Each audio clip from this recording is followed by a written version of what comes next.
dear friends, I am Professor Wayan Khan and this is the part 9 of unit number 4, Steels and Cast Iron. Up till now we have completed the part of steels and we have also started the part of cast iron of this unit, and we have discussed the various types of cast irons and its classification, as well as we have completed the effect of alloying elements on the cast iron. In today's video we are going to discuss about white cast iron and malleable cast iron. So let us begin. So white cast iron क्या रहता है? white cast iron, so ये cast iron जो है जैसे कि हमने classification में देखा कि स्टील्स जो है 2% तक अगर कार्बन है, अगर हमारा आयन कार्बन का अलॉय जिसमें 2% तक कार्बन है तो इसको हम स्टील बोलते हैं, और 2% से ऊपर जो है तो इसको हम बोलते हैं कास्ट आयरन. सो इस व्हाइट कास्ट आयरन की खासियत ये है कि अगर इसको हम ब्रेक करते हैं, अगर इसे तोड़ते हैं, अगर इसका फ्रैक्चर हम देखते हैं तो ये फ्रैक्चर हमको वाइट कलर का नज़र आता है. ये फ्रैक्चर जो भी रहता है ये हमको वाइटिश कलर का हमको यहाँ पर नज़र आता है. अभी वाइट क्यों नज़र आता है? तो जो हमारा आयन और कार्बन है इसका जो कॉम्बिनेशन है इसके अंदर Fe3C प्रेजेंट रहता है. सो जैसे कि मैंने बताया है कि कार्बन के अलग अलग फॉर्म्स है, जैसे कि कार्बन का फ्री फॉर्म है जिसको हम ग्राफाइट बोलते हैं, फिर डायमंड है, फिर कोल है, फुलरान है, ये अलग अलग कार्बन के फॉर्म्स है, बराबर. सो ये जो कास्ट आयरन है, व्हाइट कास्ट आयरन, इसमें जो भी कार्बन प्रेजेंट रहता है it is in a combined state. वो कंबाइंड स्टेट में रहता है जिसका नाम है Fe3C, जिसको हम बोलते हैं सीमेंटाइट. तो इसमें जितना भी कार्बन रहेगा, जितना भी टोटल कार्बन रहेगा, it will be in a combined state. वो Fe3 से जुड़ा हुआ रहेगा, मतलब आयन से क्या रहेगा, वो कनेक्टेड रहेगा, उससे उसके साथ मिक्स्ड रहेगा. So there will not be any free carbon, free किस्म का, या जिसको हम ग्राफाइट बोलते हैं, ये ग्राफाइट इस व्हाइट कास्ट आयरन में बिल्कुल नजर नहीं आता है. It is very in less amount, almost negligible amount इसका रहता है. सो ये जो स्ट्रक्चर है इसका माइक्रो स्ट्रक्चर हमको व्हाइट नजर आता है, क्योंकि जब ग्राफाइट तैयार होते हैं तब जाके हमारे कास्ट आयरन का स्ट्रक्चर ग्रे या फिर ब्लैक कलर का नजर आता है. Okay, so because of absence of graphite the microstructure of fracture of this cast iron appears white under microscope. ठीक है. सो ये जो व्हाइट कास्ट आयरन है इसका कंपोजिशन क्या है या इसकी प्रॉपर्टीज क्या क्या है, तो वो डिस्कस करते हैं. सो जैसे कि मैंने बताया आपको, इसका फ्रैक्चर जो भी रहेगा it will appear whitish in colour. Okay, जो भी Fe3C है, ये जो भी कार्बन है वो Fe3C के फॉर्म में रहेगा, मतलब कंबाइंड फॉर्म में रहेगा, और किसी भी तरीके का वहां पर हमको ग्राफाइट नजर नहीं आएगा. सो ये कंपोजिशन की वजह से भी होता है कई बार, जैसे कि कार्बन का जो कंटेंट है इट इज 2.3 to 3%, ज़्यादा नहीं है. देन सिलिकॉन जो है इट इज अराउंड 0.5 to 1.3% है. सल्फर जो है 0.06 से लेके 0.1% तक है मैक्सिमम, एंड फॉस्फोरस जो है वो 0.1 से 0.2%. And last but not least manganese जो है it is from 0.5 to 1%. Okay, so ये व्हाइट कास्ट आयरन है. व्हाइट कास्ट आयरन की जो हार्डनेस है इट इज गुड, 300 से 350 BHL तक उसकी हार्डनेस रहती है. इसकी कंप्रेसिव स्ट्रेंथ भी काफ़ी अच्छी है. Okay, because of presence of cementite which is a hard phase. So 140 to 175 kgs per mm² इसका कंप्रेसिव स्ट्रेंथ है. Tensile strength is 14 to 45 kg per mm². Let us discuss about it's micro structure. इसका micro structure कैसा नजर आता है हम उसके बारे में डिस्कस करते हैं. सो यहाँ पर दो माइक्रो स्ट्रक्चर्स दिए गए हैं, this two simple microstructures. जैसे कि ये लेडी ब्यूराइट है. Ledeburite is a combination of austenite and Fe3C. इसको हम बोलते हैं लेडी ब्यूराइट, जो कि हमको 1147 डिग्री सेल्सियस पर नजर आता है. अगर हमारी आयन कार्बन डायग्राम देखेंगे हम तो 1147 डिग्री सेल्सियस के ऊपर जो भी स्टेट रहेगी उस पर ऑस्टेनाइट नजर आएगा. And since the carbon percentage is more, so right side का जो पोर्शन रहेगा हमारा, ऐसा कुछ आयन कार्बन डायग्राम रहता है रफली अगर मैं बनाऊँ तो. Okay, it's like this, right. ऊपर रहता है ये जो राइट साइड का पोर्शन है, तो ये 2% की लाइन यहाँ पर है, सो 2% से जो भी ज़्यादा है वो हमारा कास्ट आयन है। तो ये राइट साइड में हमको यहाँ पर लिक्विड देखने मिलता है और यहाँ पर Fe3C रहता है। ओके, अगेन हाइपर यूटेक्टॉइड इनका भी कंसेप्ट यहाँ पर आता है, बट इसकी हमको अभी फिलहाल ज़रूरत नहीं है। बट जो माइक्रो स्ट्रक्चर हम देख रहे हैं इसके अंदर हमको ये गैमा ऑस्टेनाइट नज़र आ रहा है, लिक्विड गैमा ऑस्टेनाइट नज़र आ रहा है, जिसको मैंने छोटे छोटे डॉट्स से दिखाया है। और साथ ही साथ में इसका माइक्रो स्ट्रक्चर जो है इसमें हमको Fe3C नज़र आ रहा है। एक क्या बोल सकते हैं, एक लंबे लंबे स्ट्रिप्स की जैसे है, बट नॉट एग्जैक्टली स्ट्रिप्स, थोड़े से हमारे इलेक्ट्रिकल उसकी स्ट्रिप्स की जैसा रहता है Fe3C यहाँ पर। सो ये गैमा ऑस्टेनाइट और Fe3C इसके कॉम्बिनेशन को बोलते हैं लेडी ब्यूराइट, जो 1147 डिग्री सेल्सियस तक हमको देखने मिलता है। Okay, so this is one microstructure of white cast iron. And जो रूम टेम्परेचर का माइक्रो स्ट्रक्चर है वो कुछ इस तरीके से नजर आता है। इसके अंदर परलाइट दिखाया गया है। परलाइट मतलब स्ट्रिप्स रहते हैं, एक के ऊपर एक लेयर्स रहती है। तो ये पहली लेयर, ये दूसरी, ये पहली लेयर, ये दूसरी, ये फर्स्ट, ये सेकंड, ये फर्स्ट, सेकंड, ऐसी अल्टरनेट लेयर्स रहती है। ओके, हमारे परलाइट की, ये है मेरा pearlite. Okay, pearlite is a mixture of ferrite and cementite. And again free cement, अलग से सीमेंटाइट प्रेजेंट रहता है इसके अंदर, एक परलाइट के फॉर्म में, और एक सेपरेट सीमेंटाइट रहता है Fe3C। तो ये Fe3C के हमारे स्ट्रिप्स, इलेक्ट्रिकल स्ट्रिप्स यहाँ पर हमको नजर आ रहे हैं। सो ये जो ये जो भी माइक्रो स्ट्रक्चर है इसका नाम है ट्रांसफॉर्म्ड लेडी ब्यूराइट, जो आपको रूम टेम्परेचर पे देखने मिलता है। देखो मैं थोड़ी सी रिएक्शन यहाँ पर आपको समझाता हूँ। ये गैमा ऑस्टेनाइट है। ओके, इस गैमा ऑस्टेनाइट से दो सॉलिड्स प्रोड्यूस होते हैं, एक रहता है हमारा फेराइट, ओके, और दूसरा रहता है सीमेंटाइट Fe3C। ठीक है, कब प्रोड्यूस होते हैं? जब इसको हम कूल करते हैं। ओके, जब भी इसको कूल करेंगे सो गैमा ऑस्टेनाइट का लिक्विड कन्वर्ट होगा फेराइट में प्लस Fe3C में। ठीक है, अब since this reaction is happening for more than 2.3% carbon, 2 या 2% ज़्यादा से कार्बन पे रिएक्शन हो रही है, ऐसे वक्त हमारा गैमा ऑस्टेनाइट तो प्रेजेंट रहता ही है, बट वहाँ पर प्रीडोमिनेंट एक और फेज रहती है जिसका नाम है Fe3C, सीमेंटाइट रहता है। ऑलरेडी सीमेंटाइट यहाँ पर प्रेजेंट है। ठीक है, सो यहाँ पर gamma austenite which is a mixture of ferrite and cementite. Okay, and again cementite भी यहाँ पर है। सो यहाँ पर दो अलग अलग हमारे पास में सीमेंटाइट प्रेजेंट है, जैसे कि दो अलग अलग एटम्स है एक ही चीज के। ओके, एक एटम जो है ये कंबाइन हो चुका है ऑस्टेनाइट के साथ, ओके, या it is melted in austenite, और दूसरा जो है वो जो कि मेल्ट नहीं हुआ है वो सेपरेटली अवेलेबल है। ओके, सो जब इस माइक्रो स्ट्रक्चर को या इस लेडी ब्यूराइट फेज को जब कूल किया जाएगा, जब इसको ठंडा किया जाएगा, जब इसका टेम्परेचर 1147 से कम किया जाएगा, तो इस ऑस्टेनाइट का कन्वर्जन किसमें होने वाला है? फेराइट प्लस Fe3C में।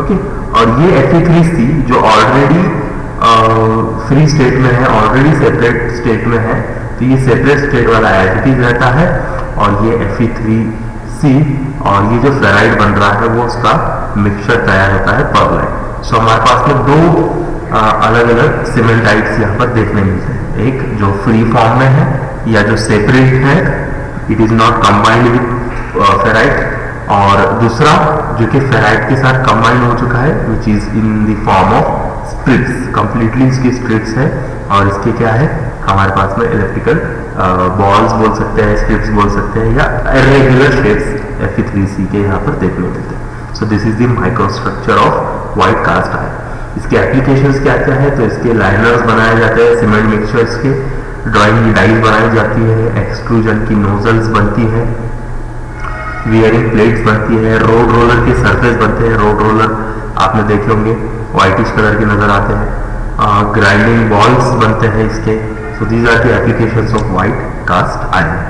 Late us go ahead and discuss about malleable cast iron. तो मैल्लिएबल बोलने के बाद में क्या हमारे दिमाग में आता है कि जिसकी शीट्स बनती है, बराबर है। सो मैलिएबल कास्ट आयरन ये एक किस्म का कास्ट आयरन है जिसको हम क्या करते हैं, ज्यादा डक्टाइल बनाते हैं, ज्यादा मैलिएबल बनाते हैं बाय यूजिंग मैलिएबलाइजिंग हीट ट्रीटमेंट, जिसके अंदर हम मैलिएबलाइजिंग हीट ट्रीटमेंट का इस्तेमाल करते हैं। अगेन ये मैलिएबल कास्ट आयरन जो है ये व्हाइट कास्ट आयरन का ही एक फॉर्म है, या व्हाइट कास्ट आयरन से ही बनने वाला दूसरा कास्ट आयरन है, इसलिए इसमें बहुत सारी प्रॉपर्टीज व्हाइट कास्ट आयरन की नजर आती है, जैसे कि व्हाइट कलर दिखना। ओके, अगेन इसमें जो भी हमारा माइक्रो स्ट्रक्चर है कार्बन का, या जो कार्बन है it is again in the form of your Fe3C, but यहाँ पर हमको तीन अलग अलग माइक्रो स्ट्रक्चर देखने मिलते हैं जो कि होते हैं because of different cooling rate. देखो हीट ट्रीटमेंट प्रोसेस जो है, हीट ट्रीटमेंट प्रोसेस में हीटिंग इन्वॉल्व रहती है, होल्डिंग इन्वॉल्व रहता है और कूलिंग रहता है, बराबर। ये तीन इंपॉर्टेंट हमारी हीट ट्रीटमेंट की स्टेजेस है। तो स्टेज 1 में हम क्या करेंगे, इस व्हाइट कास्ट आयरन को, जो कि व्हाइट कास्ट आयरन है WCI जिसको मैं यहाँ लिख रहा हूँ, इसको 0 डिग्री सेल्सियस से 900 डिग्री सेल्सियस तक क्या करेंगे, हीट करेंगे। 900 से 950 तक भी किया जाता है कई बार। So 900 to 950 you can call it a range of malleablising heat treatment. Okay, जहां पर हमारा गामा ऑक्सीनाइड प्रेजेंट है और Fe3C है, जैसे कि मैंने थोड़ी देर पहले माइक्रो स्ट्रक्चर में दिखाया, गामा ऑक्सीनाइड और ये Fe3C। So it is available at 950 degree Celsius. So ये गामा ऑक्सीनाइड प्लस Fe3C, इसको जब हम होल्ड करते हैं कुछ पीरियड के लिए, तो यहाँ पर हमको फ्री कार्बन यानी ग्राफाइट प्रोड्यूस होते नजर आएंगे, जो कि Fe3C से सेपरेट हो रहे हैं। मतलब इसके आयन से ये क्या हो रहा है, कार्बन यहाँ पर सेपरेट हो रहा है, it is producing free carbon. और जो भी आयन सेपरेट हो रहा है it is again going to mix with austenite, जिसमें फेराइट प्रोड्यूस करेंगे वो। ठीक है, सो यही मिक्सचर को जब हम तीन अलग अलग कूलिंग रेट से कूल करते हैं, जैसे कि ये मॉडरेट कूलिंग रेट है, ये स्लो कूलिंग रेट है, और ये दोनों के बीच का इंटरमीडिएट है। ओके, सो मीडियम और स्लो के बीच का भी एक और एक इंटरमीडिएट कूलिंग रेट यहाँ पर हम इस्तेमाल कर रहे हैं। यहाँ पर कोर्स परलाइट नहीं प्रोड्यूस होता है, प्लीज ये करेक्शन कर लीजिएगा, दिस इज इनकरेक्ट। ओके, सो इस मिक्सचर को, इस गामा प्लस कार्बन के मिक्सचर को, या इस गामा प्लस Fe3C की मिक्सचर को जब हम कूल करते हैं by using 3 different cooling rates, so इसमें पहले कूलिंग रेट पे, मतलब मॉडरेट, मतलब जो थोड़ा सा तेज है, थोड़ा सा फास्ट है, ऐसे कूलिंग रेट पे जो माइक्रो स्ट्रक्चर बनता है मैलिएबल कास्ट आयरन का, वो परलाइटिक रहता है। मतलब इसमें परलाइट क्या रहेगा, प्रीडोमिनेंट रहेगा, परलाइट ज्यादा रहेगा।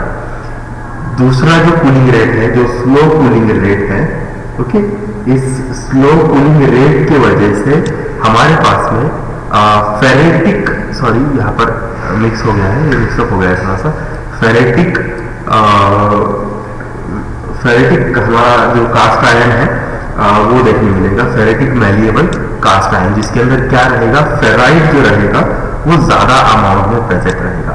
ओके, और इंटरमीडिएट जो है, तो इंटरमीडिएट इन दोनों के बीच का जब कूलिंग रेट हम यूज करेंगे तो इसके अंदर मुझे फेरिटो परलाइटिक, मतलब दोनों ही माइक्रो स्ट्रक्चर्स, परलाइट भी और फेराइट भी यहाँ पर नजर आएंगे, जो कि बुल्स आई के जैसा नजर आता है। बुल्स आई मतलब जो आप निशाना लगाते हो तीर कमान से या गन से या कोई भी डार्ट से, तो उसके ऊपर एक निशाने का सिंबल बना रहता है ना, बुल्स आई जिसको बोलते हैं, राइट। सो उस बुल्स आई की जैसा ये माइक्रो स्ट्रक्चर है जो इंटरमीडिएट कूलिंग रेट पे मिलता है। ठीक है, तो इंटरमीडिएट से फेरिटो परलेटिक आएगा, स्लो से फेरिटिक आएगा और मॉडरेट से परलेटिक आएगा। प्लीज इसके अंदर थोड़ा सा करेक्शन आप आपके पास कर लीजिएगा।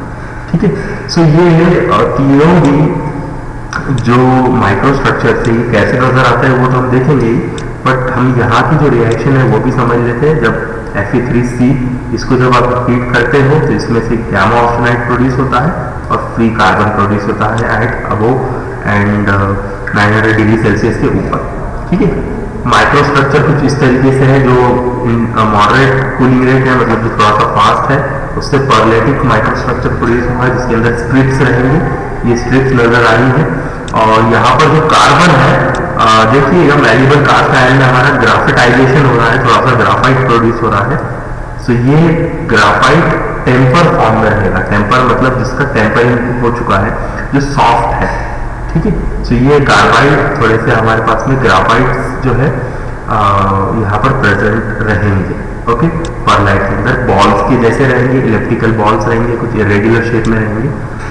फेरेटिक वाला जो है, जो स्लो कूलिंग रेट पर बनता है, वो कुछ इस तरीके से नजर आएगा, माइक्रोस्ट्रक्चर, जिसके अंदर फिर से टेम्पर कार्बाइड ग्राफाइट्स रहेंगे। ओके, ये दिख रहे हैं। और फेराइट इसके अंदर प्रीडोमिनेंट रहेगा, मतलब इसके अंदर हमको स्ट्रिप्स बहुत कम नजर आएगी, इसलिए इसके अंदर स्ट्रिप्स नहीं निकाली गई है। और फेरिटो परलाइटिक जो है, जो इंटरमीडिएट में हमको मिल रहा है, इसके अंदर फेराइट भी रहेगा, परलाइट भी रहेगा, जिस वजह से यहाँ पर स्ट्रिप्स भी नजर आएंगी। यहाँ पर परलाइट्स के बुल्स आई भी हमको यहाँ पर नजर आएंगे, और साथ ही साथ में ग्राफाइट की आंखें भी नजर आएंगी, जैसे कि आईज रहती है आपकी। सो आजू बाजू में व्हाइट पोर्शन रहता है और बीच में ब्लैक पोर्शन रहता है, राइट। इस तरीके से यहाँ पर वो ब्लैक पोर्शन मतलब क्या है, हमारा कार्बाइड का ग्राफाइट है। ओके, कार्बाइड से बना हुआ ग्राफाइट है, टेम्पर ग्राफाइट, और उसके आजू बाजू का जो व्हाइट पोर्शन है वो है मेरा फेराइट। ठीक है, और जो स्ट्रिप लाइन, जैसे कि यहाँ पर लाइंस बनी है, ये लाइंस है मेरी परलाइट की। Okay, so this is the microstructure of malleable cast iron. Malleable cast iron किससे बनता है, व्हाइट कास्ट आयरन से। सो इसका कंपोजिशन क्या क्या है, तो इसमें 2 से 2.65% कार्बन रहेगा, सिलिकॉन 0.9 से 1.4% तक रहेगा, सल्फर 0.05% रहेगा, हमारा जो फॉस्फोरस है वो अराउंड 0.18% रहेगा, देन मैग्नीज जो है वो 0.25 से 0.55% तक रहेगा। और हार्डनेस जो है इसकी कम रहती है, व्हाइट कास्ट आयरन है, व्हाइट कास्ट आयरन से बना हुआ ये हमारा मैलिएबल कास्ट आयरन है। मैलिएबल है मतलब क्या बनेगी, इसकी शीट्स बनने वाली है। सो शीट्स अगर बन रही है तो इसकी इलांगेशन रहेगी अच्छी खासी, तो इसकी 6 से लेके 6 to 8% तक इसका क्या है, इलांगेशन होता है। ओके, इसकी टेंसाइल स्ट्रेंथ भी ज्यादा है as compared with white cast iron. 25 से 70 kg पर mm² इसकी टेंसाइल स्ट्रेंथ है, और हार्डनेस जो है वो 82 to 75 BHL तक मिल सकती है। जितना हार्ड रहेगा उतना मुश्किल रहेगा शीट्स बनने में। क्या क्या बनता है इससे, परलेटिक मैलिएबल कास्ट आयरन जो है, ये जो पहला वाला जो कास्ट आयरन है, इससे एक्सेल्स बनते हैं, क्रैंकशाफ्ट बनते हैं, गियर्स बनते हैं, लिंक्स बनती है अलग अलग, रेलवे के इलेक्ट्रिफिकेशन सिस्टम्स बनती है इससे। उसके बाद में फेरेटिक जो है उससे पाइप फिटिंग्स बनती है, वॉल्स बनते हैं, फार्म इक्विपमेंट्स बनते हैं, बेरिंग ब्लॉक्स बनते हैं, और जो बीच वाला माइक्रो स्ट्रक्चर है फेरेटो परलेटिक, उससे शीट्स प्रोड्यूस होते हैं। सो ये है उसके एप्लीकेशन। सो ये दो हमने कास्ट आयरन समझ के